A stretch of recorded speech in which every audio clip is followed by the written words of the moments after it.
So we're going to spend a few minutes now looking in a little bit more detail at a couple of those new features in version 9.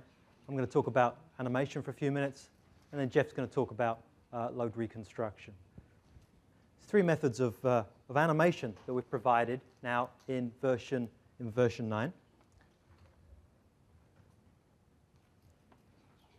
The first method is a transient animation. So you can just about see that animation there. We've got a wind turbine blade, and it's actually being animated through a sequence of time steps. So in this way, this could either be that you've calculated directly in your finite element model, or this could be something you're going to calculate, and I'll show you how you do that, doing a linear superposition inside of DesignLife itself. So the first method is a transient approach, and then the methods that you'd expect to see in a typical pre- or post-processor. There's a transient approach, static. Seems a bit non-intuitive. You can animate a static result, but you've got a single deformed shape, one instant in time, and then you can animate that, say, from 0 to that deformed shape. And the third method is a modal or a vibration type of animation, where you've got a deformed shape, and you want to then animate that as if the structure is vibrating. So you're going to see it going plus and minus at that particular for that particular deformed shape.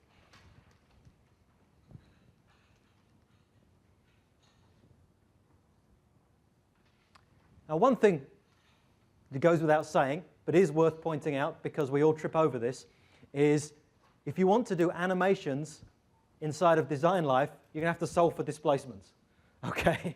And you actually need to set a setting inside of DesignLife, which is you also want to translate displacements out of your results file. Typically, when you do a fatigue calculation in DesignLife, the only thing that we would read out of your FE results file, your ANSYS RST, your Nastran OP2, are stresses or strains. We wouldn't have previously we would only have ever read displacements if we'd been using the method that Jeff talked about for doing a specific seam weld approach. That was it. So you now need to solve and request for displacements in your results file if you want to do an animation. And we can read those displacements then either directly for the animations from that FE. If you've got multiple steps, we can animate those, or as I said, we can calculate using a linear superposition inside of DesignLife. And then within the FE display, we have a dialog that enables you then to control how that animation is shown, the speed, etc. And I'll illustrate that in a second. One is worth, before launching into the actual demo, just pointing out some practical tips of what we're talking about here. So you've got a big finite element model, and you want to animate that whole structure for a large numbers of time steps. You are calculating a lot of data. Okay? All right, so that's just worth just bearing in mind what you're asking the computer to do before you launch it off, to calculate a whole bunch of animation file. We've actually created a specific file for this purpose to make it as efficient as possible. So we have done work on our end to try and make this as smart as we can to reduce size. But still, you should be aware that that could create a very large file for this animation. So it's more typical to animate either specific instances in time that you want to animate what is happening to the structure, what is the deformed shape at that instant in time, or short bursts, maybe a curb strike or a pothole, something like that. You're wanting to see, let's say for a body structure, or a particularly damaging event on a component. You're going to want to use some engineering judgment, or you can use some of the tools in DesignLife and GlyphWorks itself to identify portions in time that are going to be the most damaging sections. Okay, makes sense? But we have put in, just to try and be helpful, we have put in an option whereby up front you can just create just an animation file, or you can read the displacements only for an outline of a structure. In the FE display, there is an option for when you're plotting a model, either plot the whole thing, wireframe, the mesh, solid, shaded plot. There's an outline option as well. And so that outline option can be helpful for just plotting in general, speeds it up. And specifically, there's an outline option for when you're translating displacements to only basically read in displacements for the points that define the outline of your structure. Now that means then when you're creating your animation file, you're only creating an animation file for your outline. It means you can only animate the outline, but then you've got, again, a much smaller file if you really want to look at a large number of time steps.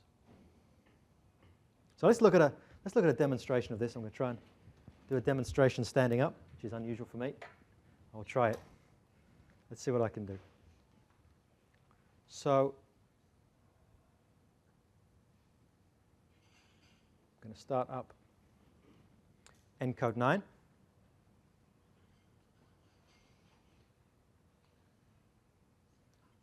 Select DesignLife.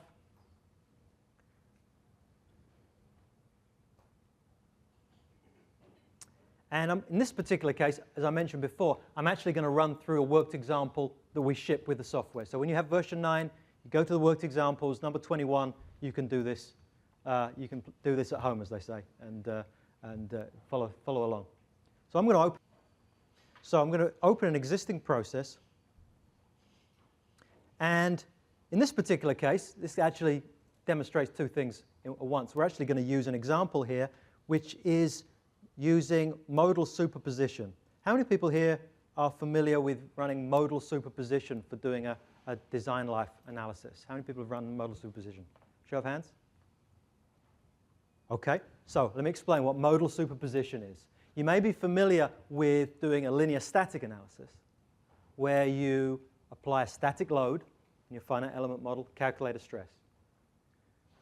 To do the fatigue analysis, you then provide a transient loading function to then calculate what, by using linear superposition, you can combine the stresses from the individual load cases with the combined loads to calculate at every instant in time what the stress state is due to those combined loads with those static stresses. Correct? You following me? OK. If you have a dynamic system, what you need to be able to do is to be able to capture the effects of modal dynamics giving you resonances in a structure that give you stresses due to the dynamics of the system itself. You can't just use a modal static, a linear static approach. So in that case, you say, for example, might run a harmonic analysis in ANSYS, or you might run a modal transient in Nastran. You with me? If you want to capture the dynamics of a system. So in order to do and efficiently do a fatigue calculation, what we can do is do exactly the same kind of thing that you would do with linear static, but in this case, we would take a modal stress as input for the fatigue analysis, okay, a stress that you get from a mode shape, together with a time history function, which is how much of that mode do I have at every instant in time. And again, you do linear superposition to calculate what the dynamic stress is, and that's the same calculation that will be done inside the FE. So there's another worked example, actually, which is actually new also in 9, which is how to do a modal superposition. It's very commonly used for things like you're looking at like exhaust systems, where the dynamics of the system itself are important to capture in order to get an accurate stress due to the loading. Okay? So I'm going to show an example here where I'm using modal superposition. And in this case, I'm just going to use a simple bracket. And I'm combining it with, we provide a special glyph here, which is actually a Python script that's reading the modal results, in this case out of Nastran, a punch file with how much of each mode do I have at each instant in time. But let's first of all, let's focus on the stresses that we have. So here's just a simple bracket. And to make that easier to see, I'm going to change the background color.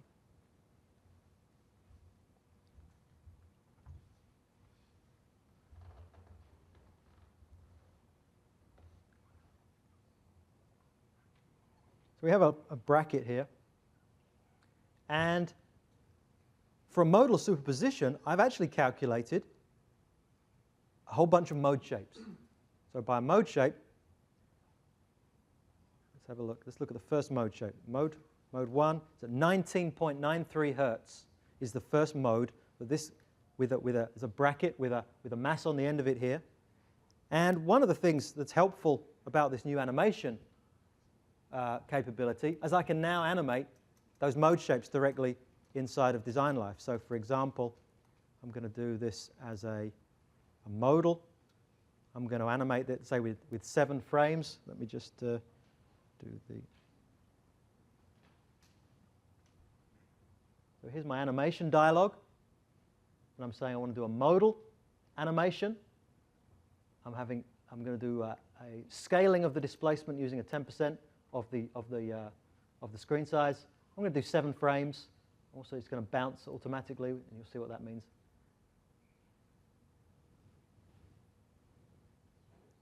So now we have, you see that the first mode of this bracket vibrating at 19 Hertz is a twist mode. You with me?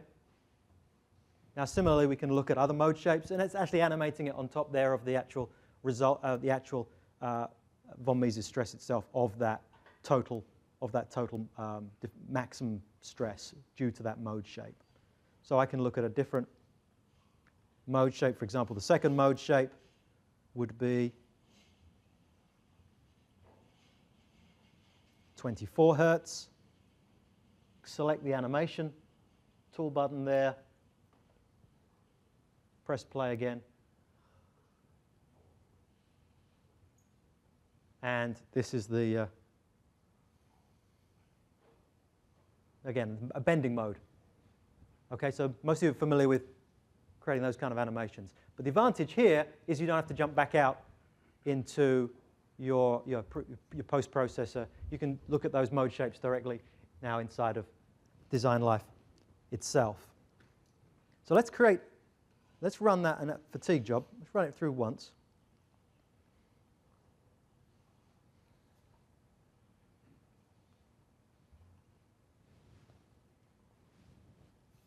So this is now combining those mode shapes together with these loading functions, where in this case we're doing this in the modal space. So each one of those time steps is effectively the amount of how much of that mode do I have participating at every instant in time. DesignLife then combines those together to give you a total stress at every instant in time. You can then do a fatigue calculation on. But because you've used Nastran in this case to calculate those modal responses, it's actually taking into account the dynamics of the system, mode shapes, not just a linear static analysis. Yeah, you following me? Okay. So that's the inputs, where each one of these wiggly lines is for a different mode shape, like the two we were just looking at, mode 1, mode 2. And the result is, as you're used to in DesignLife, a contour plot of not stress, but damage, fatigue damage, or fatigue life. Let me make that life, background.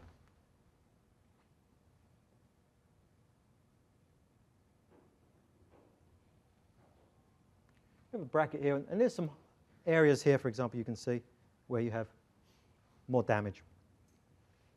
So let's now animate what does that physically look like? What I want to visualize is, as this loading is applied in real time, how's my structure responding to that load? How are the dynamics of the system affecting why I've got that kind of damage distribution, what it looks like? And the way you do that in version 9 now is that you add this animation engine. So we're going to go to the advanced edit screen, and we are going to go on, see if I can zoom in and you still see. Okay, so we're going to look in the tree structure that's in advanced edit. And right here I've got an analysis run. This is the one run I've got running is this one right here, which is doing a strain life calculation. I'm going to add an analysis run.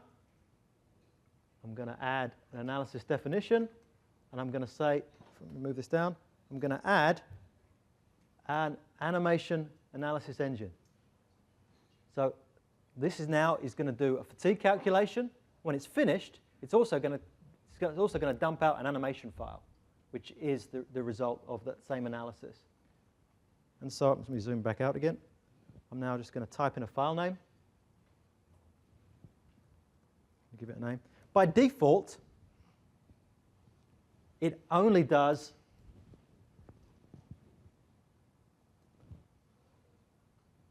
It only does 100 frames to output.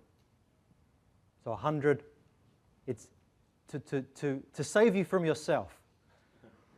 We say, by default, we're only going to create 100 frames in this animation file. If you want more than 100 frames, you can do so. But that's the default setting.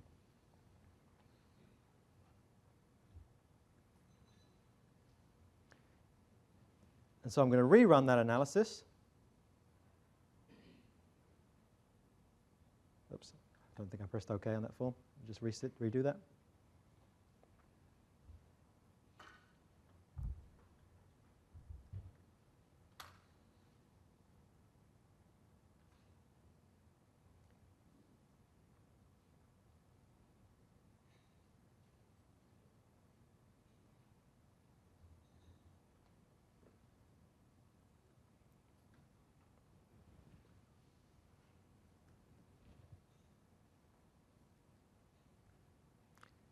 OK. Now rerun the analysis. And now you see it says, well, you can just about read that. It says run 1 of 2. Second run being the calculation of the animation. So now in my results here, if I go to properties, you'll see there's a new option under FE display here for animation. If I select that, I'm going to now browse for a file.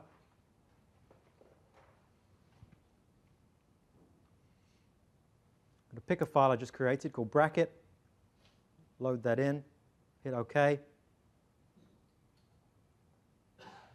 hit my animation option again, and now it actually already says here, it automatically says here, animation file bracket.anm, and it automatically sets this to transient, because it knows that what you've got is a series of steps to animate. Let's press play.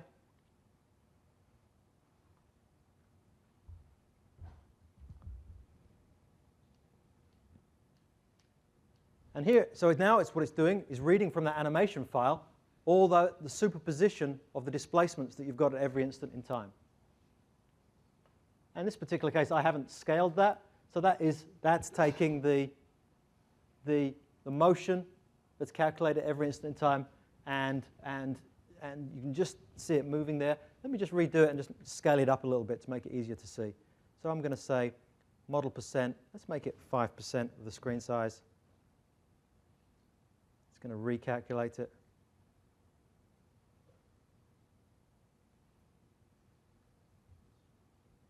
And I can adjust the speed of the animation if I want. Rotate it around and take a look, see how the structure's moving. Now you can imagine if you had a more complicated structure, that could be very useful information to see at every instant in time. This is taking into account dynamics, taking into account mode shapes. I could extract a mode, say, let's not include this mode, or let's scale down this mode. If I can change this, how does that affect my result? Look at in this case, we're superimposing it over the top of the total fatigue damage. And so you can visualize what's the animation of the structure that's actually causing the localized damage that I'm seeing. So hopefully that gives you at least some feel for what the benefit might be, how you'd set it up, and then how you post-process those results. Finish with is some of these things that we're looking at to do next with animations. So one of the things just in general we're looking to be working on this year is just performance of visualization of large models in general. So if you've got millions of elements, you want to be able to visualize that in a way which is performance, as they say. It's something which is going to give you sufficient speed, and that's something I mentioned clustering earlier. That's another area we're going to be looking at, is how to. We've got some things in development for speeding up visualization in general. And then beyond that, as you mentioned, what you would probably want to be able to do is, the third point on that list, is linear superposition of other quantities. So right now, we're doing linear superposition into our animation file just of the displacements. That's how you can visualize it. In order to be able to have a time-synchronized, let's say, stress, so you can see as the structure moves, what was the instantaneous stress distribution, we'd have to do the linear superposition of the stress as well. And the way that we've designed the method here, it's just a next enhancement for us to do. So that's something we're going to work on. Right now, again, there's no selection of those time steps in the animation file. Whatever you do, and you put it in the animation file, that's what you've got. It just plays all of those. It'd be nice to be able to pick and choose. You might just want to pick a instant in time and then do, say, a static animation of just that. That would enable you to do a whole range of separate points during your time series and then just look at each one individually as a separate instant in time. I can also see that there might be some benefit in, if you're linking this with actually measured data, maybe synchronization with other displays, so you can play your animation on your structure, but also see a cursor on your XY display of maybe what else, other measurements that you have or other values, like we do with some of our other displays. And maybe even synchronizing FE displays together. So maybe a before and after, you want to look at how those two things visually compare. So there's some things that we have on our list of things to do.